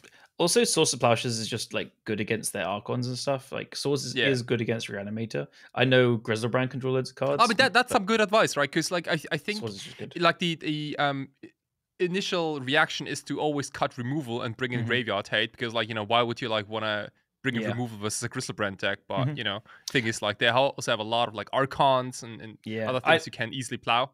I leave in bolts as painter now because you kills Doughty or Grief, and like that's all it does. Sometimes yesterday playing against Reanimator, they went down to 3 and I had a bolt in hand, but I didn't have any red mana, and then they discarded it. Okay, but no, it's good. Maybe it's better than I've been ragging on it a bit, thinking it's whatever. I tried a version of Painter with Voidwalkers and Leyline's main deck, and then you can like engineer for Helm. I was trying that out and stuff. It's kind of cool. So that's like the reaction to the metagame you're talking about. And part of why I think this like HankTheObese's deck is pretty cool, because you just scam these wins with Doughty or Leyline game 1. It's pretty cool. Awesome.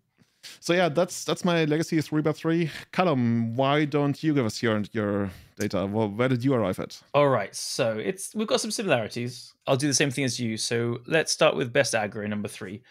Aggro is the one that I found hardest because at the beginning I was like, there's no aggro decks in the format. Like, they all suck. So I went number 3. I went Rug Delver. So you had it number 1.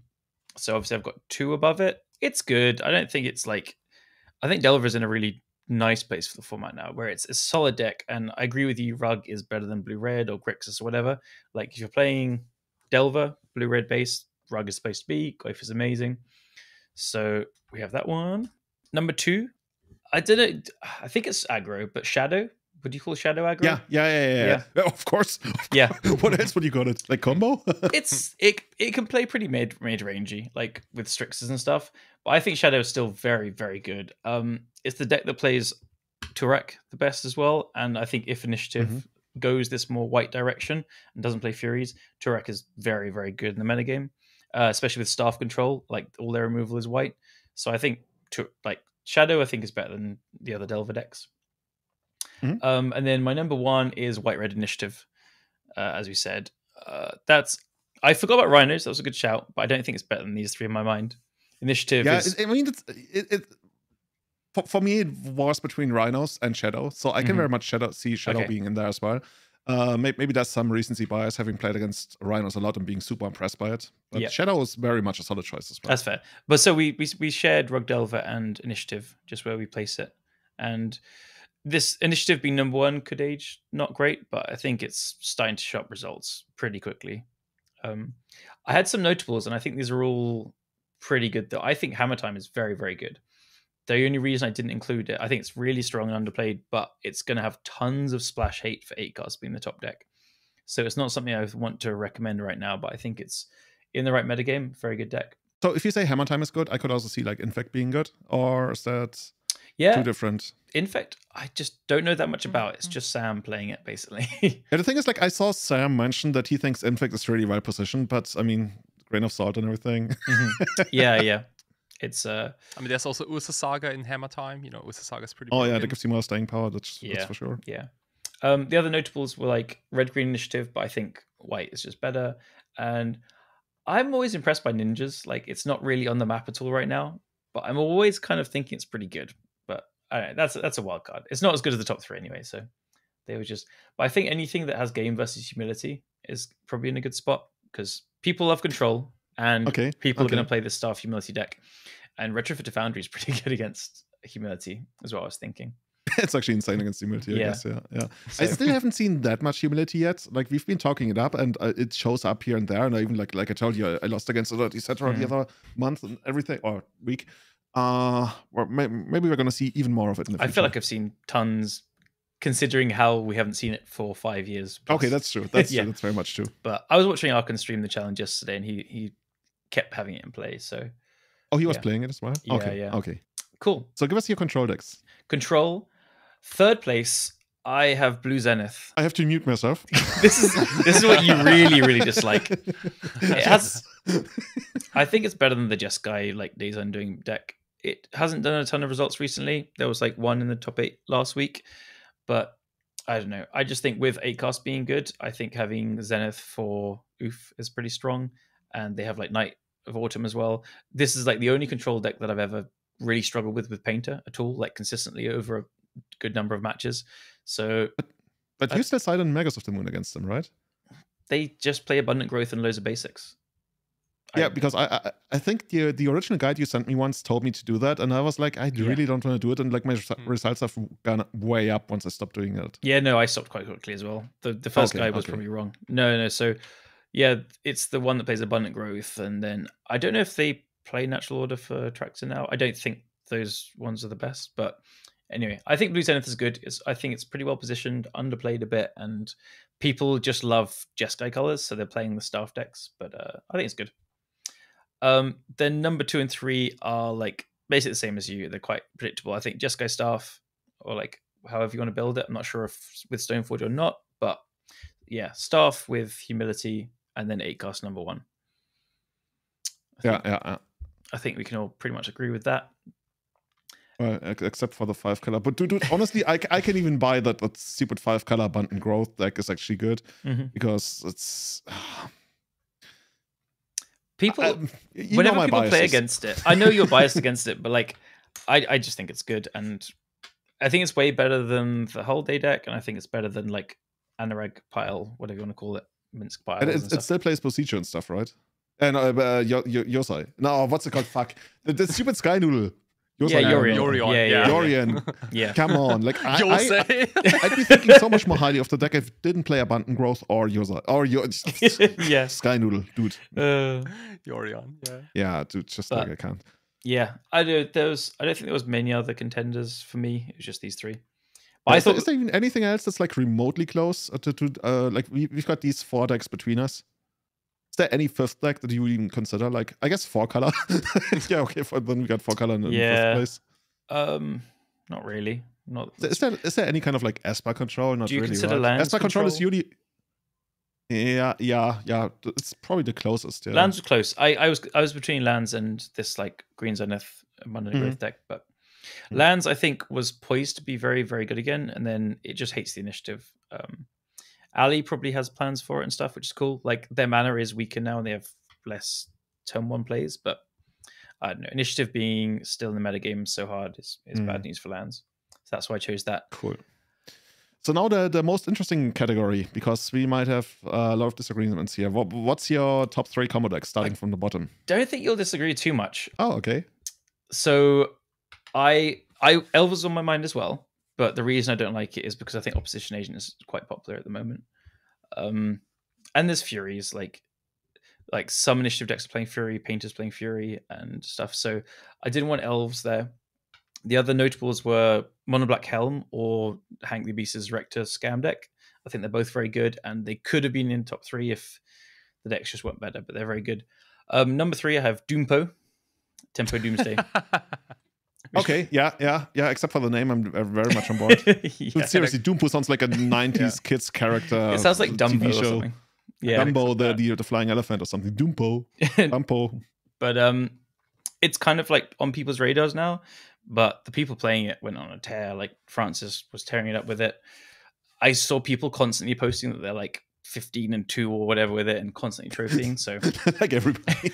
everyone in the world was. You just like you equip the deck instantly plus 10 wins. Okay, sweet, let's do it. Number 2, I'm really surprised you didn't include. It's Painter. I consciously didn't include it. Yeah, just because of bias. No. But I mean, bias because I got Rector on the weekend, but also because people are so fucking ready for it. They are. And I would have probably put it in something like 4th place, maybe over Doomsday even. But I've been running into, like, at this point, I think more than 50% of my opponents are having, like, Emrakul guys, whatever on the sideboard. And it's not the end of the world, especially at this point, I'm actively expecting it, and I'm basically keeping in Sogard Lantern in every single matchup, except for, like, ones where I'm supposed to cheese them out with something else. But it's so common, and it's so annoying. Because you basically, I mean, even though we beat it, and like we mentioned a lot of times, you don't even like need to go for the combo anyway. Like over 50% of my games, I don't need to combo. But you know how the threat of you comboing off, even though you eventually don't do it, makes them play in a different way. Them having the peace of mind that they don't need to respect that threat also makes them like play in a different way, that's in the fair. original way. Yeah. And that's where where I see myself losing some of my equity. I'm going to put a caveat on this then. I think Painter is number 2 with the Filer. Online, I think actually I'll agree with you, and it's number 4. Like that's a good reasoning. Like you're right. It's absolutely everyone is ready for it. So let's say in paper, I think I'd still stick with this, but online, I think I'll put Doomsday number 2, and then I think I'm going to put the Rector Scam deck in number 3. Is the slightly wild card. I know it's only HankTheObese played it, but like I think it's powerful. Okay, you're saying people should be playing more of that deck? Yeah, I don't want them to. I kind of want to play it right after. Yeah, but the Mono Black Helm deck is good as well. It's been putting up a lot of results, and I don't know. Like I mean, I would probably weirdly. I would put the Mono Black Helm and the HankTheObese deck into kind of the similar shell. Yeah, it is actually. All right, so that shell. Help me out again. So for online, what's your top 3? For online, it's Black Helm, either the Rector one or not in number 3. Number 2, Tempo Doomsday, Doompo, and number 1 is Breakfast as well. It's just great, as you said. Notable omission, Black Dredge Reanimator. Yeah, I don't respect the deck that has like what 60% win percentage or something. No, it was 50. Okay, never mind. I probably exaggerated it. Let me find it again. Hold on. I think it was more than I expected. Honestly, it was. This is again from Ali. It was 52% win rate. Okay, that's not exactly exciting. I just don't massively respect it. I think it played a ton, and we see it spike, and it can spike.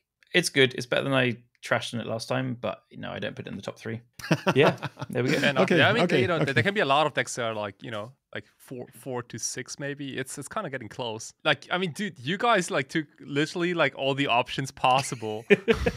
You got any fun ones to pop in? Yeah, when I was cheating and I was looking at Kai's, because Kai, like, it's kind of hard not to see which ones Kai picked, because you can see it in the name of the links. I was like, dude, what the fuck are you talking about? Quad laser dredge? Like, what the fuck? We gotta talk about all this like in upcoming episodes, Sure. But you know what? Like, I think I'm mostly with you guys on these lists. A couple of things I'll maybe change. Like, give us your rundown. Yeah, I'll probably rank Rock Delver 3rd. I'm with Callum here. I think like Tarmogoyf is good and all, but it is also like. It's a fucking 5/6, man. Dude, like, who cares? It's a 5/6. Like, it's bigger than anything like the other decks can produce. Yeah, I mean, they got a bunch of like vanilla-ish creatures, but their disruption is kind of medium now. Like, they don't run as many counters as they used to. No, you bolt all the opponent's creatures. Like, you can even like, what are people playing against? Unholy Fire or whatever it's called? Unholy Heat. Yeah, whatever. There's probably a card in Magic that's called Unholy Fire. You know what? Let me look it up. I want to know. Yeah. No, that's probably for the Modern Horizons next year. Like, don't spoiler the... Yeah, that's... 1 mana, deal 10 damage to a creature, can't be counted. Yeah, like, no, unconditional. Only, but it's only does 3 damage unless you have like 2 or more cards in your graveyard. Then it does 10. Yeah. And you gotta work for it, man. Right. Holy shit, there's literally no card in Magic that's called Unholy Fire. How does it even make sense? Ding. But there is one called Garbage Fire. Okay. Really? Oh man, like I didn't even know that was. Okay. We should try to get that into like some kind of painter deck. Yeah. It sounds like exactly the kind of card we want. Painter is the Garbage Fire. Yeah, awesome. But so, again, yeah, like I think like Rock Delver. It's probably I'm trying to look at Rock Delver more as a aggro control deck, but it is pretty much just in your face. The least amount of counter backup you can have. Like, it's almost kind of like a Merfolk-ish deck at this point, where you have like way too many creatures. Like, I used to grow up with the mindset that Delver decks are not allowed to have more than 12 creatures. Like, 12 is the absolute maximum, and like you'd rather have like 11 or 10 creatures in your deck. I mean, that's how we used to do it, right? Right. But Winter Orb is a threat, bro. Also, like, Nimble Mongoose was no touchy. Untouchable. So yeah, Rock Delver on 3rd. Second, I'm on Boros Initiative, except that I think I've seen a few Japanese lists like with splashing Vinota into those decks. I'm not an expert on Boros Initiative, but I think this card looks pretty appealing to me because it pitches to like a lot of spells and just gives you like a lot of like mid-range push in addition, and like kind of like a card advantage. I've seen these ones. They play like Rabbit Master and Legion Warboss as well. Yeah, you could do that. Like Laelia is also pretty popular among those card choices. And then you play like the 8 initiative. So wait, we were talking about like that 4 mana Vinota when it attacks, and then you sacrifice like an attacking creature, and then you basically... No. It's way better than that. It's 4 mana 4/4, and then whenever you attack with a non-human creature, you reveal cards from the top of the library until you reveal a human. You put that creature into play tapped and attacking, and it's indestructible until end of turn. Dude, that's so much better than that 5 mana thing, that Fireflux squad that people played. Yeah. That was 4 as well, but this is much better.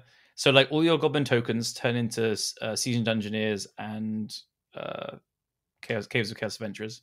Right. Or is it? Oh, you can hit... I mean, that's the only exception that like Vinota, like it looks at the top 6 cards, but it has a super high density on hyper aggressive creatures in the deck. It's not as like Prison-esque anymore, but it's like a pure aggro deck. But this is also a category for aggro decks, so I don't know what the problem is. Definitely. Like all the zombie decks are aggro decks in this regard, right? I would say. It also is pretty decent versus like the regular Boros Initiative decks that try to like out Thalia you or something like that. That's always the thing with the Ancient Tomb decks, that like you have the ones that want to like prison you out of the game, and then they're like the pure, literally like standard style, like pure aggro, no prison elements whatsoever, and then they just crush the other. I'm not even sure I want to play Thalia in those decks. This one doesn't. I've seen it. I've played against it quite a few times as well. This Winota one. It's also a human, so you know you probably don't want to play it with the Winota. Yeah, this one has more red producing lands. Wait, you don't want to play it with Winota? I thought Winota only gets humans into play. No, Winota says like whenever a non-human creature you control attacks. Fuck, this card is complicated. Dude, this is beyond my horizon. So that's why you gotta like play a bunch of like goblins and shit. Yeah. So you want your lower curve to be non-humans. So you play Fable and then the 8 goblins, and then your top of your curve is the Keys of Chaos Adventurer and Seasoned Engineer, which are humans. So I was gonna hold it against Winota that it doesn't have haste, but actually doesn't need to have haste, right? No. So you play, like, let's say your turn 1, I don't know, Archon of Emeria, and turn 2 Winota, and you attack, and then you get in there. It doesn't even play Archon, this version. I would play Archon, that kind of insane. But theoretically, right, you play any creature, like any non-human creature first, and then you go Winota, attack sap, and then you get instant value. And that's like the instant value thing is probably like something valuable in current legacy, you don't have to wait another turn. Yeah, hey. Okay, that's pretty cool. And people have been doing well with that in Japan, because I haven't seen that on Magic Online at all. Yeah, like it's not a popular legacy card. It's more like a commander staple at this point. I know. It's very much a commander staple. That's why I was so surprised. I think it's like the Are you trying to sell like a commander staple into legacy? I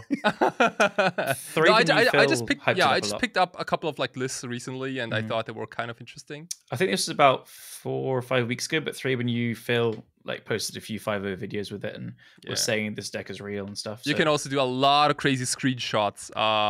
That's what it's good for? Yeah. You do a lot of weird overkills. Sometimes it looks like a Cradle of Behemoth kind of attack. Okay. Yeah. But that's my number 2 for our best aggro deck. And first is, I think like I undoubtedly it's Death Shadow for me. Like the deck is insanely powerful. It didn't get nerfed or anything by the bans. It was already pretty powerful before the bans, I want to say. And maybe the reason why you don't see many numbers is that. Yeah, why is that? Maybe people don't like Underground. Maybe because it's not as good as you think it is. Maybe people don't like Underground Sea. I don't know what the problem is. People that's the cheapest answer I could imagine. I can buy it being number 1. Like we've got the same decks, but just switching first and second. I went Initiative just because it's like kind of the rage, but I can definitely buy Shadow being better as a few weeks ago. I mean, like Death Shadow, the only thing it needs to figure out is like how to combat Souls to Plowshares decks. But like once you have that figured out, and it doesn't matter if it's like Turok, Dread Cantor, or if it's like some Court of Cunning action, or maybe you just side out all the Death Shadows and just go Grief on them, or whatever it is, or the Whale maybe. You gotta have options. Yeah. And I just think that Spellbelly Whale. What do you mean? You mean what's it called? Spellbelly? Wait, that card's actually coming back. Like. Kind of. It's very good with horses. Very good with horses. You could play that, or the or even Murktide Regent. Like it's one of them. But or Tombstalker, the card that instantly wins games. And just crush. Yeah, just okay, so you're saying we're going back to that thing where we play like no blastable creatures and just go straight up like Tomb. Like this is almost mono black splash blue at that point. Yeah, it is. I would stick to the Grief Reanimate shell that they're doing though. I think it's just really good. Yeah. I mean, can't you do both, like Grief Reanimate and Tombstalker? You could. You can, but it also plays slots for threats. But doesn't it also play Murktide? Sometimes. Like, you can only play this many Delft threats, so, Yeah, that's why I'm saying, like, replace they have like Murktide with like 4 Shadow, 3 or 4 Strix, and then 4 Grief, and then 3 or 4 Reanimates. I mean, I've already seen Decklists without Battle for Strix even, because it really doesn't do anything. I was going to say, get rid of Strix, man. But, like... The way I see it is like the Death Shadow deck. It looks to me like a super old Canadian Threshold, where it's like a aggro deck, but sometimes you get those free wins because your opponent really doesn't do anything for the first 4 turns or so. Like, back in the day it was like Stifle Wasteland days, and now it's like, I grieve you twice on turn 1, and then I deploy like 1-2 threats, and they literally gonna like just ride it. I have to imagine, even though you say something to do against those splashes, I think this is probably brutally good against like Jeskai Staff stuff. Like you just discard their relevant cards, and then they have these 4-drops that you make them play into days. Him is insane against Jeskai decks, like absolutely insane. And then you have this Turak actual card as well. So yeah, okay, I'm sold on that. So I'm saying it. I'm saying it as a Doomsday player, and like Death Shadow is literally like the worst, like among the worst matchups for Doomsday. But like people should play more Death Shadow. That deck is no joke. It is crazy powerful. It is crazy fast. It also has like Snuff Out again. You know, except the mirror, Snuff Out is among the best removal spells right now, and it's super good versus number 2 and number 3, like Boros and Rock Delver.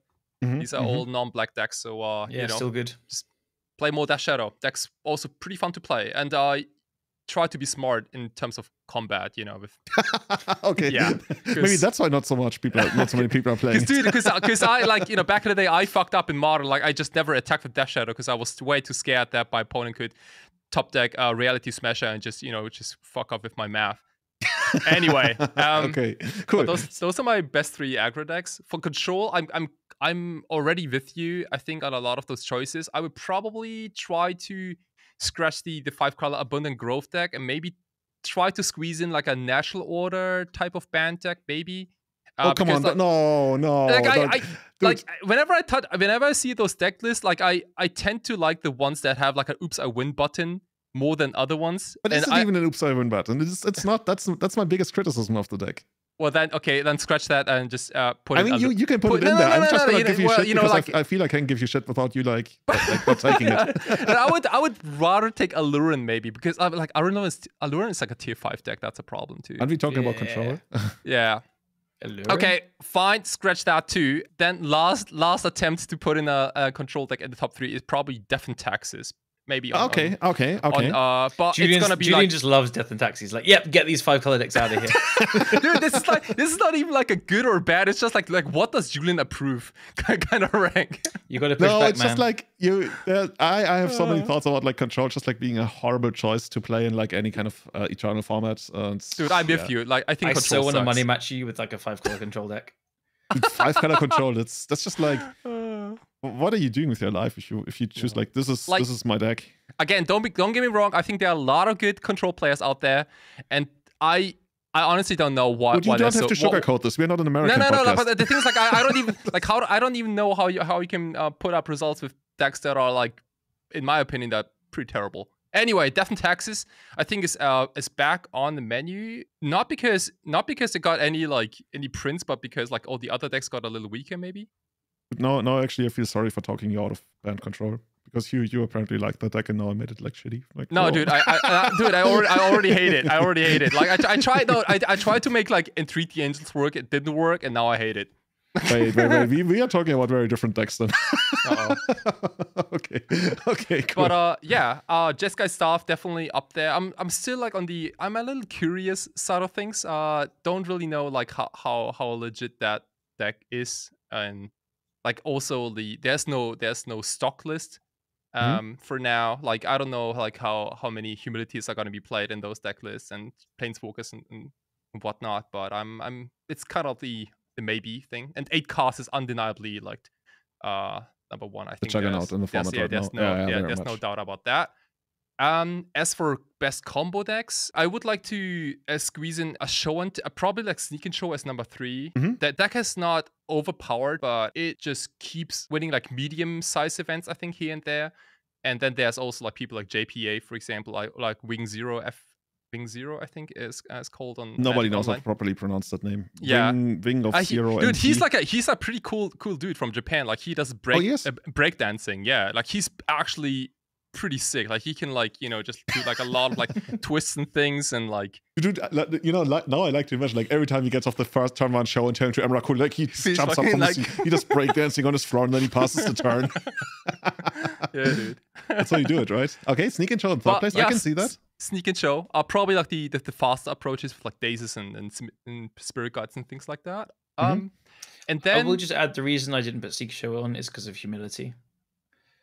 Oh, dude, that's not even a staple yet. Like, we tried to make it a staple. I feel like I'm seeing it everywhere. I don't know. Really? Yeah, it's interesting. Like, you say you see it everywhere. I see it every now and then, barely ever. But when I do see it, it's always very good. So I guess I'm like, I'm kind of with you with regards to quality, but not with regards to quantity. So I have a hard time It evaluating depends what it. you see. It's like Sneak and Show and Elves, I didn't put because of Humility and Opposition Agent. But it, as I said, it depends what you see. They are very good decks. And so if you're not seeing these cards too often, then the power level is there for sure. Oh, totally. On number 2, well, like, you know, I can't. Yeah, well, I have to say it. I think it's Doomsday. And the reason why I think that Doomsday got a little better post banned is because, like, first of all, a lot of people are like putting a lot of sideboard cards against like artifact stuff and graveyard stuff. I think this is like the thing people are like constantly trying to do, right? Like Serenities and Fairy Macabres and whatnot. And like none of those cards really touch Doomsday.